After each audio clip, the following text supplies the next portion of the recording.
Ayan, so ito po yung magiging itsura po niya sa side po na to kapag nagkaroon po tayo ng extension.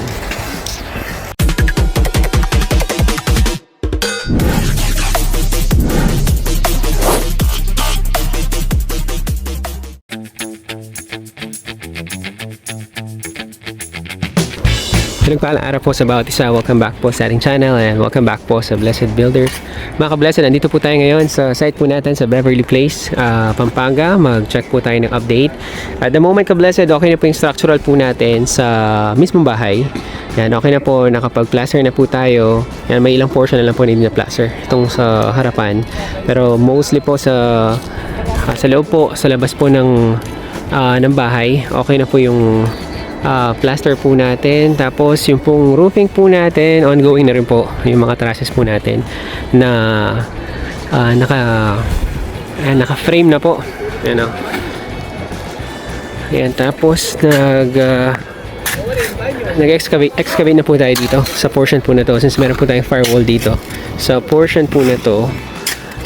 Ayan, nag-start na po tayo maglagay po ng mga columns dito sa portion na to, and then sa portion po na to. So mangyayari po yan, since natuloy po yung extension po natin dito, nag-go po yung mga client po natin. So mangyayari po yan, yung pong parking po natin, magkakaroon po siya ng second floor, and then meron po tayong balcony sa itaas ng parking. Pakita ko lang po siya. Ayan, so ito po niya yung mga columns ng parking. Tapos meron po tayong stairs po niya dito, spiral stairs, akyat po sa ating terrace. Dito po sa itaas, may terrace po niyan dito para ma-maximize po natin yung space po natin. Parking, 2-car parking. Tapos itong area po na to, garden area, and then sa portion po na to, meron po tayong outdoor kitchen dito po sa area na to. Ayan, so naka-frame na po yung roof po natin. So yung slope po ng roof po natin, papunta po siya sa likuran. So shed roof po yung pong roof structure po natin dito. Naka-frame na po tayo. Ayan, so in 1 to 2 weeks po, ayan, maglalatag na po tayo ng mga yero sa itaas. Ayan, so ongoing po yung excavation po natin, ka-Blessed. Yan, tignan niyo po kung gaano kalalim yung excavation po natin dito, since makakaroon po tayo ng terrace dito sa itaas. Yan, lalagyan po natin yung mga columns po natin dito, yung mga footings po natin. Yan, sa lahat po ng poste po dito. Yan, tapos check po natin yung sa loob para makita niyo po yung flow ng layout. Kung papansinin po natin, wala pa po tayong mga pasinta po dito, tsaka po sa itaas, glass po kasi mga lalagay po natin dito. Glass po yung portion na to, glass sa kabila. Tapos meron po tayong wooden door po dito sa area po ng ating living area. And tapos may canopy po yan tayo dito, kaya may mga nakaabang pong bakal. Yan, paikot. Yan, may canopy po tayo paikot.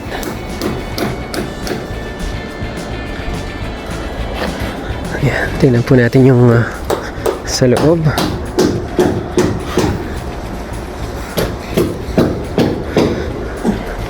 Yan, so sa portion po na to, yan po yung sala, living area, and then yung kitchen area po natin, dito po siya, letter L. Tapos sa kabilang side po, yan, kabilang side po, dining area naman po yun dito.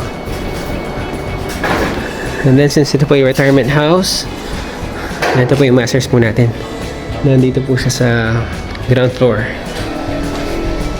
Ayan, tapos ito po yung toilet and bath, and then yung wardrobe area po natin. Ayan, dito po siya sa portion po nito. And then sliding glass door po yun dito, papunta po dito sa likuran. Yan, meron po tayong laundry area po niyan sa portion po na to, at may storage din po tayo dito sa dulo. May door po tayo dyan, tapos yan po yung maging storage po ng mga client po natin. Yan, so from our our master's bedroom. Yan, ito po yung stairs natin paakyat. Tapos meron po tayong powder room dito. So, ni-utilize po natin yung understair. So, dyan po yung powder room. And then, paakyat po dito sa ating second floor. Ayan, so pag akyat po natin dito, yan, meron po tayong open space. Ayan, so itong open space po natin na ito, family area po natin to. Family area. Tapos itong open po na to, so open to below po siya. Ayan, so nakita po yung sa ilalim. Ayan o. Napakaliwas pa rin po tignan since naka-high ceiling po tayo dito.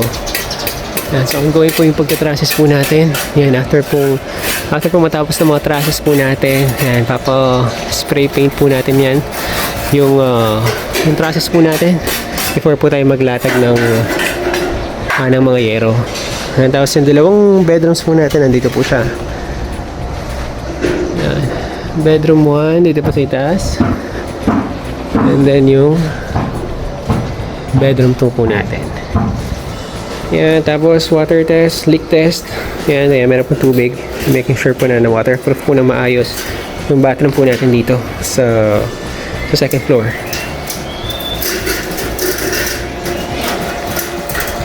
Yan, so okay na po yung mga plasters po natin. Windows po natin, kinakantohan na. Yan, yung dito nakakanto na po. Pati yung dito, nakakanto na. Yan, pati po yung dito. So, ongoing po yung pagkakanto po niya dito sa portion po na to. So, ito po yung view po natin. If nandito po tayo sa family area, yan, napaka-aliwalas po. Imagine kung glass portion po ito, and glass portion po ito. And natural light po, madali po pumasok since napaka-aliwalas po tignan ng bahay.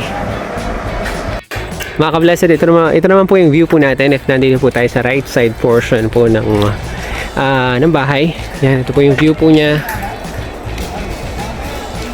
Yan, tapos yung magiging extension po niya natin dito siya. Yan, itong portion po na to. Magkakaroon po ng terrace po niya dito. And then magkakaroon po tayong roof dito sa portion po na to. Pakita ko po ulit yung perspective po natin sa view po na ito para makita niyo po siya. Yan, so ito po yung magiging itsura po niya sa side po na to kapag nagkaroon po tayo na extension.